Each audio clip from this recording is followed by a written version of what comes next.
Hello అండి. Welcome back to our channel. ఈరోజు మనం కార్తీక దీపం సీరియల్ చెప్పుకుందాం. ఈరోజు ఎపిసోడ్ మామూలుగా లేదు, అద్దరిపోయింది. అసలు ఏమైంది అనుకుంటున్నారా? మన కార్తీక్ ఉన్నాడు కదా, పారిజాతంని ఒక రకంగా ఆట అయితే ఆడేసుకున్నాడు. అసలు ఏ విధంగా ఆడుకున్నాడు అనేది చూస్తే మీకు కూడా మైండ్ బ్లాంక్ అవుతుంది.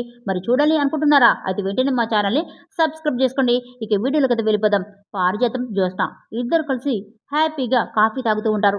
అప్పుడు పారిజాతం, జ్యోత్స్న నువ్వు పెళ్ళికి ఒప్పుకున్నావు కదా, మరి షాపింగ్కి ఎప్పుడు వెళ్దామే అని అడుగుతుంది. అప్పుడు జ్యోత్స్న, గ్రాని డాడీ అడిగారు అని చెప్పేసి నేను పెళ్ళికి ఒప్పుకున్నా, అంతేకాని నా ఆశలు ఇంకా నెరవేరలేదు అని చెప్తుంది. అప్పుడు పారిజాతం, నీ ఆశలు నేను నెరవేరుస్తాను, ఇంతకుముందే శౌర్యని కార్తిక్కి దూరం చేసే ప్లాన్ కూడా చేశాను అని జరిగిందైతే చెప్తుంది. ఇక నేను కాంచనకి అటు శౌర్యకి చెప్పాల్సింది అంతా చెప్పాను, ఇక కార్తిక్కి కొత్త తలనొప్పులు స్టార్ట్ అవుతాయి అని చెప్తుంది. ఇక అంతలోనే కార్తిక్, దీప శౌర్యని తీసుకుని ఆ ఇంటికైతే వస్తారు. ఇక వాళ్ళని చూడగానే జ్యోత్స్న, పారిజాతం ఇద్దరు కూడా ఒక్కసారిగా షాక్ అవుతారు. ఇక తాతయ్య కూడా అప్పుడే అక్కడికైతే వస్తాడు. అప్పుడు శౌర్య సంతోషంతో హాయ్ ముద్దుల తాత అంటూ పరిగెత్తుకుంటూ తాతయ్య దగ్గరికైతే వస్తుంది, కానీ అక్కడే ఆగిపోతుంది. అప్పుడు తాతయ్య, ఏమైందమ్మా ఆగిపోయావు అంటాడు. ఇక శౌర్య, ముద్దుల తాత నువ్వు నాకొద్దు అని చెప్పేసి పారిజాతంని హాక్ చేసుకుంటుంది. ఇక తాతయ్య షాక్. అప్పుడు పారిజాతం అనుకున్నది జరిగింది అనుకుని చాలా మురిసిపోతుంది. కానీ ఇదంతా కూడా కార్తీక్ ఆడిస్తున్న డ్రామా అని మాత్రం పారిజాతంకి అస్సలు కూడా తెలియదు. ఇక నువ్వు స్కూల్కి ఎందుకు వెళ్ళలేదే అని శౌర్యని అడుగుతుంది పారిజాతం. అప్పుడు శౌర్య, జోగ్రాని నీకోసమే వెళ్ళలేదు, అమ్మని అడిగి నీకోసమే వచ్చాను అని చెప్తుంది. ఇక అంతే, పారిజాతం సంతోషంతో పొంగిపోతుంది. శౌర్యని తన కాళ్ళ మీద కూర్చోబెట్టుకుని ప్రేమగా కబుర్లు చెప్తూ ఉంటుంది. ఇక జ్యోత్స్నకి ఇదంతా చూస్తూ చాలా కోపం వస్తుంది. శౌర్య, మీ అమ్మ దగ్గరికి వెళ్ళిపో అంటూ కోపం చేస్తుంది. అప్పుడు పారిజాతం, నీకెందుకే అంతకుల్లో, శౌర్య నాతోనే ఉంటుంది అని చెప్తుంది. అప్పుడు తాతయ్య, రే కార్తీక్ ఏమైందిరా నీ కూతురికి అని అడుగుతాడు. ఇక పారిజాతం, ఇది నా మీద ప్రేమని చూపిస్తూ ఉంటే మీరెందుకండి వన్ అడుగుతున్నారు అంటుంది. అప్పుడు శివనారాయణ, అంత ప్రేమ చూపించేలా నువ్వు ఏం చేశావు అని అడుగుతాడు. అప్పుడు శౌర్య, ముద్దుల తాత జోగ్రాని చాలా చేసింది అని చెప్తుంది. ఇక జ్యోత్స్న శౌర్య ఎక్కడ నిజం చెప్పేస్తుందో ఏమోనని చాలా భయపడిపోతుంది. శౌర్య, మీ అమ్మ దగ్గరికి వెళ్ళిపో అంటూ మళ్ళీ కోపం చేస్తుంది. అప్పుడు పారిజాతం, జ్యోత్స్న నువ్వు ఇంకొక మాట మాట్లాడితే నేను అస్సలు ఊరుకోను అంటూ వార్నింగ్ ఇస్తుంది. ఇక జ్యోత్స్న సైలెంట్ అయిపోతుంది. ఇక శౌర్యని చెప్పమని చెప్తుంది పారిజాతం. అప్పుడు శౌర్య, ముద్దుల తాత జోగ్రాని చాలా మంచి విషయాలే చెప్పింది. మా అమ్మ కడుపులో చిన్న బేబీ ఉంది కదా, ఆ బేబీ మీద ఉన్న ప్రేమతో మా నాన్న నన్ను సరిగ్గా చూడడంట, మా నాన్న తన పక్కన నన్ను పడుకోనివ్వడంట, మా అమ్మకి నా మీద ప్రేమ కూడా తగ్గిపోతుందంట, నాకు సున్నుండలు పెట్టరంట, నన్ను ఎవరికైనా ఇచ్చేశారంట అని జరిగిందంతా కూడా చెప్తుంది. ఇక పారిజాతం టెన్షన్ మామూలుగా ఉండదు, చెమటలు పట్టేస్తాయి. ఇక తాతయ్య ఇవన్నీ నువ్వు నమ్ముతున్నావా అని అడుగుతాడు. అప్పుడు శౌర్య, ముద్దుల తాత బయట వాళ్ళు ఎవరేం చెప్పినా నమ్మకూడదు అని నాన్న చెప్పాడు అని చెప్తుంది. ఇక తాతయ్య, చాలా మంచిది, మీ నాన్న చెప్పింది మాత్రమే విను, ఓకేనా? సరే కానీ ఈరోజు నువ్వు మా ఇంటికి వచ్చి చాలా మంచి పనే చేశావు, ఇన్ని మాటలు చెప్పావు కదా, మరి నీకు నేను ట్రీట్ ఇస్తాను, వెంటనే నా రూమ్లోకి వెళ్ళు, అక్కడ టేబుల్ మీద ఓ స్వీట్ బాక్స్ ఉంది, నువ్వు అవి తింటూ అక్కడే ఉండు అని చెప్తాడు. ఇక శౌర్య సంతోషంతో రూమ్లోకి అయితే వెళ్ళిపోతుంది. అప్పుడు శివనారాయణ, రే కార్తీక్, పిల్లల మనసు తెల్ల కాగితం లాంటిదిరా, మరి అలాంటి మనసుని చెడగొట్టినందుకు పారిజాతంకి ఎలాంటి శిక్ష వేయమంటావు అని అడుగుతాడు. ఇక కార్తీక్ నీ ఇష్టం అని చెప్తాడు. అప్పుడు పారిజాతం, ఏవండి అది చిన్న పిల్లండి, అది అన్నీ అబద్ధాలు చెప్తుందండి అంటూ చాలా భయపడిపోతుంది. అప్పుడు శివనారాయణ, చూడు పారిజాతం, బాలవాకు బ్రహ్మవాకు అంటారు కదా, ఇందాకే నువ్వే అన్నావు అని చెప్తాడు. ఇక పారిజాతం సైలెంట్ అయిపోతుంది. అప్పుడు శివనారాయణ, అమ్మ దీప, నీ కూతురికి ఇలాంటి మాటలు చెప్పి తన మనసుని గాయపరిచినందుకు ఓ తల్లిగా నువ్వెంత బాధపడుతున్నావో నాకు అర్థమవుతుంది, మరి మళ్ళీ ఇలాంటిది రిపీట్ కాకుండా ఉండేందుకు నువ్వు పారిజాతంకి ఎలాంటి శిక్ష వేయమంటావో చెప్పు, అదే శిక్షని వేస్తాను అని చెప్తాడు. ఇక దీప, పెద్దయ్య గారు, అది ఎప్పటికీ గుర్తుండిపోయేలా శిక్షని మీరే వేయండి అని చెప్తుంది. అప్పుడు శివనారాయణ, గుర్తుండిపోయేలా చేయాలి అంటే నువ్వు ఒక పని చేయాలమ్మా అని చెప్తాడు. అప్పుడు దీప, ఏంటి అని అడుగుతుంది. అప్పుడు తాతయ్య, ఈరోజు నువ్వు కాదు అంటే ఈరోజు నువ్వు మా గెస్ట్వి, కాబట్టి నువ్వు ఏ పని చేయకూడదు అని చెప్తాడు.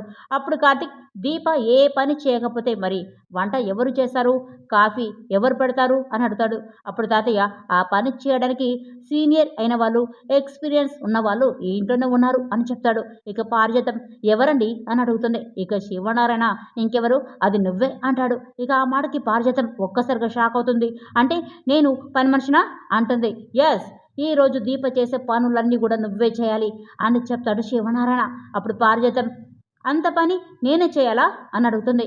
ఇక శివనారాయణ అవును, లేదు అంటే ప్రకృతి ఆశ్రమంలో అంటూ తన గతం గురించి తనకి చెప్పబోతాడు. ఇక పారిజాతం ఏవండి, వద్దండి, నేను చేస్తాను, ఈ ఒక్కరోజే కదా అయినా నేను దీప డ్యూటీ నేను చేస్తాను, కానీ నాకు తోడుగా జ్యోత్స్న ఉంటుంది అని చెప్తుంది. ఇక జ్యోత్స్నని అడుగుతుంది పారిజాతం. అప్పుడు జ్యోత్స్న గ్రాని నాకు వేరే పని ఉంది అంటూ తప్పించుకొని తన రూమ్లోకైతే వెళ్ళిపోతుంది. ఇక శివనారాయణ రే కార్తిక్, నువ్వే దగ్గరుండి తనతో అన్ని పనులు చేయించాలి అని చెప్తాడు. ఇక కార్తిక్ సరేనని చెప్తాడు. ఇక పారు వెళ్దామా అని అడుగుతాడు. ఇక పారిజాతం మధ్యలో నీ పెత్తనమేంట్రా అంటూ కసురుకుంటుంది.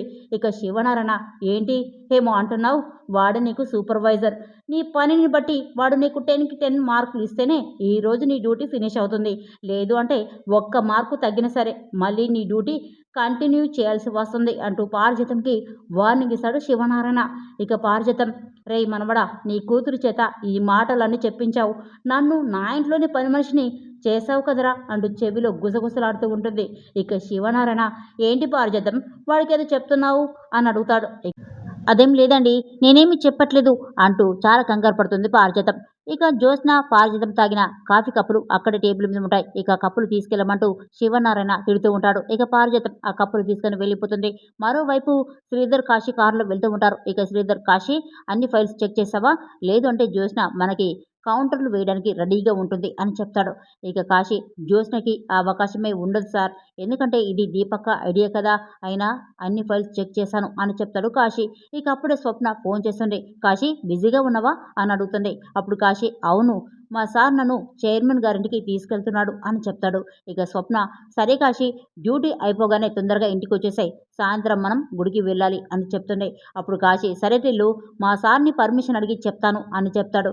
ఇక శ్రీధర్ని పర్మిషన్ అడుగుతాడు కాశీ. అప్పుడు శ్రీధర్ పర్సనల్ పనులు ఏదైనా ఉంటే డ్యూటీ అయిపోయిన తర్వాత పెట్టుకోండి అని చెప్తాడు. ఇక స్వప్న ఒక గంట ముందు పంపించండి అని అడుగుతుంది. అప్పుడు శ్రీధర్ కాశీ డ్యూటీ అయిపోయేంత వరకు ఎక్కడికి రాడు, ఆయన మీ ఆవిడే కాదు కదా, మా ఆవిడ ఫోన్ చేసినా కూడా నేను పంపించను అని చెప్తాడు. ఇక ఆ మాటతో స్వప్న కోపంతో కాల్ కట్ చేస్తుంది.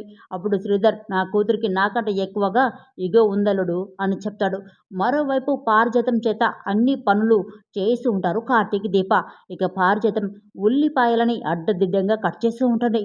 అప్పుడు దీప బావా ఆ ఉల్లిపాయలు నేను కట్ చేయనా అంటుంది. ఇక పారిజాతం కట్ చేయమని చెప్తుంది. అప్పుడు కార్తీక్ సరే దీప కట్ చేస్తే నీకు మార్కులు తగ్గిస్తాను పారు, నీకు ఓకేనా అంటాడు. ఇక పారిజాతం వద్దు అని చెప్పేసి గబగబా ఉల్లిపాయలు కట్ చేస్తుంది. ఇక గబగబా సాంబార్ కూడా చేస్తుంది. ఆ సాంబార్ని కాస్త కార్తీక్ని రుచి చూడమని తన చేతిలో వేస్తుంది. అప్పుడు కార్తీక్ ఆ సాంబారు టేస్ట్ చేశాడు. ఇక మైకంలో ఉండిపోతాడు. ఏమైంది బావా అంటుంది దీప. అప్పుడు కార్తీక్ మనం శత్రువుని చంపాలి అనుకుంటే విషం పెట్టాల్సిన అవసరమే లేదు దీప, ఎందుకంటే ఈ సాంబార్ పెడితే వాళ్ళు పైకి పోతారు అని చెప్తాడు. అప్పుడు పారిజాతం రేయ్ ఏంట్రా ఇంతకీ నువ్వు వేసిన మార్కులేంట్రా అని అడుగుతుంది. అప్పుడు కార్తీక్ రెండే అని చెప్తాడు. ఇక పారిజాతం వద్దురా వద్దు, నేను ఏదో ఒకటి చేసి ఈ సాంబార్ని అద్భుతంగా చేస్తాను అని చెప్తుంది. అప్పుడు కార్తీక్ పారు దానికంటే ముందు తమరు ఒక పని చెయ్యాలి అని చెప్తాడు. ఇక ఏంటి అని అడుగుతుంది పారిజాతం. అప్పుడు కార్తీక్ మా ఆవిడకి ఆకలేస్తుంది, ఆపిల్ కట్ చేసి ఇవ్వు అని చెప్తాడు. ఇక పారు వినకపోతే కార్తీక్ మార్కులు కట్ చేస్తాను అంటూ బెదిరిస్తాడు. ఇక పారు పని చెయ్యక తప్పదు. మరోవైపు స్వప్న చాలా కోపంగా ఉంటుంది. అప్పుడే కావేరి వచ్చి ఏంటి స్వప్న ఇలా ఉన్నావు, గుడికి వెళ్తాను అని చెప్పావు కదా, అది లేదు ఇది లేదు అనకుండా అన్నీ ఉన్నాయో లేదో ఓసారి చూసుకో అని చెప్తుంది. అప్పుడు స్వప్న నేను గుడికి వెళ్ళను, ఇంట్లోనే దండం పెట్టుకుంటాను అని కోపంగా మాట్లాడుతుంది. అప్పుడు కావేరి అసలు ఏమైంది నీకు అంటుంటే ఇక స్వప్న జరిగింది చెప్తుంది. ఎంత కాదన్నా ఆయన అల్లుడే కదా, పైగా ఆయన చేత సార్ అని పిలిపించుకుంటున్నాడు అని కోపంగా మాట్లాడుతుంది. అప్పుడు కావేరి మా ఆయన సీఈఓ, మీ ఆయన పిఏ, ఆయన అల్లుడని పక్కన పెట్టుకున్నాడు కదా అంటుంది. ఇక ఈ విషయంలో ఇద్దరు కూడా వాదించుకుంటూ ఉంటారు. మరోవైపు పారిజాతం ఆపిల్ కట్ చేసి తినమని దీపక్ ఇస్తుంది. ఇక కార్తీక్ పారు నువ్వే తినిపించు అంటాడు. ఇక నేనెందుకు తినిపిస్తాను అంటుంది పారిజాతం. అప్పుడు కార్తీక్ ఏం లేదు, నువ్వు తినిపిస్తే ఓ 5 మార్కులు ఇద్దామనుకున్నా అని చెప్తాడు. ఇక పారిజాతం సంబరంతో దీపకి పెడుతుంటే అప్పుడు దీప బావా నాకొద్దు అంటుంది. బావా ఏంటే బావా, ఆయన నిన్ను ఎత్తుకొని తినిపించమంటావా, చిన్నపిల్లని అడ్డు పెట్టుకొని నాతో ఆడేసుకున్నారు కదరా అంటూ కోపంగా మాట్లాడుతుంది పారిజాతం. అప్పుడు దీప మరి చిన్న పిల్లలకి అలాంటి మాటలు ఎందుకు చెప్పారు అంటుంది. ఇక కార్తీక్ కూడా పారు నువ్వు అందరి పిల్లలకి ఇలాగే చెప్తావా, అసలు నా కూతురికి ఎందుకలా చెప్పావు అని నిలదీశాడు. ఇక పారిజాతం ఏదో అయ్యింది లేరా అంటుంది. ఇక దీపకి తినమని కోపంతో ఆపిల్ ముక్కను పెడుతూ ఉంటే అప్పుడు కార్తీక్ ఏంటి పారు అలా పెడుతున్నావు, కాస్త ప్రేమగా పెట్టు అని చెప్తాడు. ఇక పారిజాతం బంగారం తిను అంటూ ప్రేమగా పెడుతుంది. అప్పుడు కార్తీక్ ఇలా ఊరికే అరడం కాదు పారు, ఏదైనా పాట పాడుతూ తినిపిస్తే 3 మార్కులు వేస్తాను అని చెప్తాడు. ఇక పారిజాతం సంతోషంతో వచ్చిరాని పాటలు పాడుతూ కర్ణ కఠోరమైన గొంతుతో పాటలు పాడుతూ ఉంటుంది. ఇక కార్తీక్ ఆ పాటలకి స్టెప్పులు వేస్తూ ఉంటాడు. బాబోయ్ ఏంటిది అనిలా దీప ముఖం వాడిపోతుంది. మరోపక్క తాతయ్య, శౌర్య, సుమిత్ర, దశరథలు అందరూ కూడా హాల్లో కూర్చుంటారు. ఇక శౌర్య తాతయ్య ఈ స్వీట్ బాగుంది తిను అంటూ దశరథకి ప్రేమగా స్వీట్ పెడుతుంది. ఇక జ్యోత్స్న అసలైన వారసురాలు ఇదే అని తెలిస్తే ఇక పర్మనెంట్గా ఇక్కడే ఉంచుకుంటారేమో అని మనసులో అనుకుంటూ చాలా కుళ్ళుకుంటుంది. ఇక అప్పుడే శ్రీధర్ అక్కడికి వస్తాడు. బావా మన ప్లాన్ రెడీ అయ్యింది అంటూ దశరథకి చెప్తాడు. మావయ్య గారు ఓసారి ఈ ఫైల్ చెక్ చేయండి అని చెప్తాడు. అప్పుడు శివనారాయణ అల్లుడు ఇప్పుడే కదా వచ్చావు, ముందు కాఫీ తాగు తర్వాత మాట్లాడుకుందాం అని చెప్తాడు. రే కార్తీక్ కాఫీ పంపించు అని చెప్తాడు. కానీ అక్కడ పారిజాతం పాడుతూ ఉంటే కార్తీక్ స్టెప్పులు వేస్తూ ఉంటాడు. ఇక తాతయ్య పిలవడంతో పారుని కాఫీ పెట్టమని చెప్తాడు. కానీ పారిజాతం మాత్రం నేనెందుకు పెట్టాలి అంటుంది. ఇక కార్తీక్ ఏం లేదు కాఫీ పెడితే ఓ 2 మార్కులు వేద్దామనుకున్నా అని చెప్తాడు. ఇక అంతే పారిజాతం అలా అయితే నేనే కాఫీ పెడతాను అంటూ చేతిలో గిన్నె పట్టుకొని రెడీగా ఉంటుంది. పారు నేనే నీకు సూపర్వైజర్ కాబట్టి నువ్వు పని చేయక తప్పదు అని చెప్తాడు. ఏదేమైనా సూపర్వైజర్గా కార్తీక్ వర్క్ బాగా చేస్తున్నాడు. ఇక పారిజాతంకి చుక్కలా చూపిస్తున్నాడు. మరి ఈ వీడియో నచ్చితే ప్లీజ్ లైక్ అండ్ సబ్స్క్రైబ్ చేసుకోవడం మర్చిపోకూడదు. Thanks for watching.